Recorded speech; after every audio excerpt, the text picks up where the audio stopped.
On the other side of the world, there is a country called Happy Land, where the trees are 100 feet tall, and where the sun shines hotter than here. And, as you might very well expect, everybody who lives in Happy Land is as happy as the day is long. Wherever you go, you see smiling faces all around. It's such a happy place that even the flowers seem to smile in Happy Land. And as well as all the people being happy, all the animals in Happy Land are happy as well. If you've never seen a mouse smile, or a cat, or a dog, or even a worm, you go to Happy Land. Now, this story is about somebody who lives there, and who happens to be called Mr. Happy. Mr. Happy is fat, and round, and happy. He lives in a small cottage beside a lake at the foot of a mountain and close to a wood. One day, while Mr. Happy was out walking through the tall trees in those woods near his home, he came across something which was really rather extraordinary. There, in the trunk of one of the very tall trees, was a door. Not a very large door, but nevertheless, a door. A small, narrow, yellow door. I wonder who lives here, thought Mr. Happy to himself. And he turned the handle of that small, narrow, yellow door. The door wasn't locked, and it swung open quite easily. Mr. Happy squeezed his rather large body through the rather thin doorway.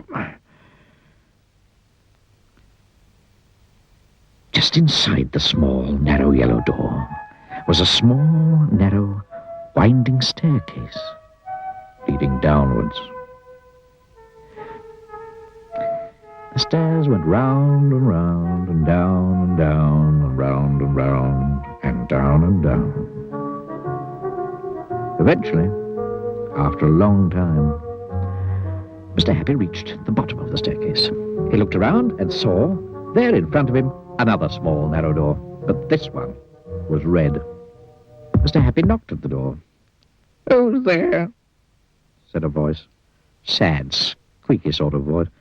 "Who's there?" Mr. Happy pushed open the red door slowly. And who do you think he saw? There, sitting on a stool, was somebody who looked exactly like Mr. Happy, except that he didn't look happy at all. In fact, he looked downright miserable. "Hello, Mr. Happy." "I'm Mr. Happy." "Oh, how are you indeed?" sniffed the person who looked like Mr. Happy but wasn't. "Well, my name's Mr. Miserable, and I'm the most miserable person in the world." "Why are you so miserable?" asked Mr. Happy. "Because I am," replied Mr. Miserable. "How would you like to be happy, like me?" asked Mr. Happy. "I'd give anything to be happy," said Mr. Miserable. "Well, I'm so miserable I don't think I ever could be happy," he added miserably. Mr. Happy made up his mind quickly.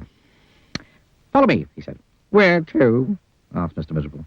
"Don't argue," said Mr. Happy. And he went out through the small, narrow red door. Mr. Miserable hesitated, and then followed. Up and up the winding staircase they went. Up and round and round and up and round and round and up until they came out through the yellow door and into the wood. "Follow me," said Mr. Happy again, and they both set off through the wood back to Mr. Happy's cottage. Mr. Miserable stayed in Mr. Happy's cottage for quite some time. And during that time, the most remarkable thing happened. Because he was living in Happy Land, Mr. Miserable, ever so slowly, stopped being miserable. The corners of his mouth stopped turning down, and ever so slowly started turning up. And eventually, Mr. Miserable did something that he'd never done in the whole of his life. He smiled. And then he chuckled, which turned into a giggle, which became a laugh.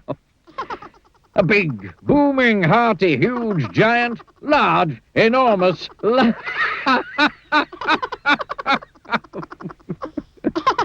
And Mr. Happy was so surprised that he started to laugh as well.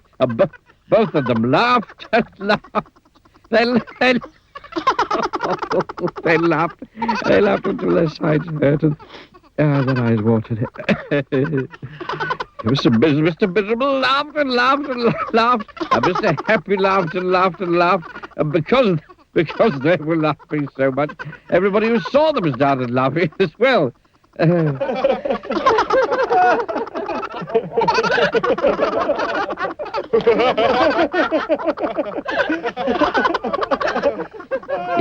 the birds started, and the trees started to laugh at the thought of somebody called Mr. Miserable who just couldn't stop laughing.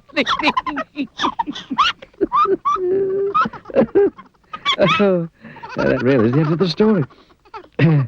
Except to say that if ever you feel as miserable as Mr. Miserable, well, you know exactly what to do, don't you? Just turn the corners of your mouth up. Go on. Try it.